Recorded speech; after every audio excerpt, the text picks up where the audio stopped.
আজ আপনাদের সাথে শেয়ার করছি দারুণ স্বাদের সুজির বিস্কুট। ঘরে থাকা সামান্য কিছু উপকরণ দিয়ে এটা বানানো যায়। একটু সুজি, গুঁড়ো দুধ আর ডিম দিয়ে এই রেসিপিটা তৈরি করে আপনারা অনেক দিন পর্যন্ত খেতে পারবেন। আর রেসিপিটা তৈরি করাও একদম সহজ। আমি এখানে হাফ কাপ সুজি নিয়েছি। সুজিটা দেওয়ার পর দিয়ে দিলাম গুঁড়ো দুধ। এই রেসিপিটা যখন বানাবেন গুঁড়ো দুধটা অবশ্যই দেওয়ার চেষ্টা করবেন। দুধটা দিলে খেতে খুবই ভালো লাগে। এখন একটা ডিম ভেঙে দেব। এখন 1 চিমটি পরিমাণ লবণ দিয়ে দিলাম। মিষ্টি জাতীয় খাবারে সামান্য একটু লবণ ব্যবহার করলে খাবারের টেস্টটা বেড়ে যায়। তবে যারা পছন্দ করেন না লবণটা বাদ দিয়ে দেবেন। এখন এর সাথে 2 টেবিল চামচ মতো গুঁড়ো চিনি দিয়ে দিয়েছি। চিনিটা আপনারা কম বেশি করে নিতে পারেন। আর এখানে ডিমটা অবশ্যই দেবেন। তবে যারা ডিমের গন্ধটা পছন্দ করেন না সামান্য একটু এলাচের গুঁড়ো দিয়ে দিতে পারেন। এখন সব উপকরণ খুব ভালো করে মেখে নিচ্ছি। তবে যদি প্রয়োজন হয় এটা নরম বা শক্ত হয়েছে আপনারা সেক্ষেত্রে ডিমের একটু অংশ দিয়ে দিতে পারেন। আর যদি বেশি নরম হয়ে যায় তাহলে সামান্য একটু সুজি বা আটা বা ময়দা দিতে পারেন। তবে এখানে কিন্তু জল ব্যবহার করা যাবে না।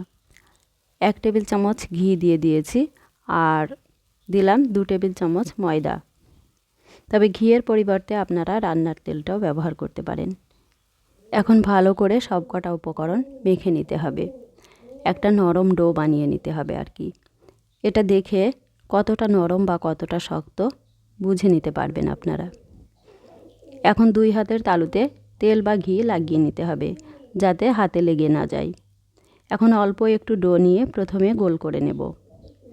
তারপর একটু চ্যাপ্টা করে নিতে হবে। আপনারা আপনাদের পছন্দ মতো যে কোনো শেপ দিয়ে তৈরি করে নিতে পারেন। ডোটা এত সুন্দর সফট হয়েছে যেমন খুশি শেপ দিয়ে নিতে পারেন। এখন একটা কৌটোর মুখ দিয়ে এইভাবে ডিজাইন করে নিচ্ছি। এতে করে দেখতে কিন্তু খুব সুন্দর লাগবে। আপনি না বললে কেউ বুঝতেও পারবে না যে এটা ঘরে বানিয়েছেন। আর খেতেও দুর্দান্ত হয়েছে। একইভাবে সবগুলো তৈরি করে নেব। এদিকে প্যানে ভাজার জন্য গরম তেল করতে বসিয়ে দিয়েছি। এখন একটা একটা করে বিস্কুট গরম তেলে দিয়ে দেব। আর এই সময় ফ্লেমটা একদম লো রাখতে হবে।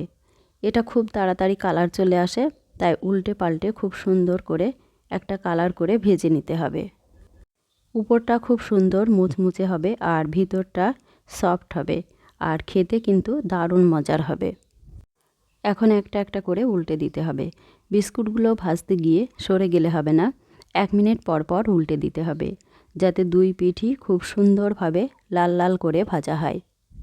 যে কোনো জিনিস আপনি যদি তৈরি করে না খান তাহলে এর স্বাদ কখনোই বুঝতে পারবেন না। আর খুব অল্প সময়ে ঘরে থাকা অল্প উপকরণ দিয়ে খুব সহজেই এটা তৈরি করে নিতে পারবেন।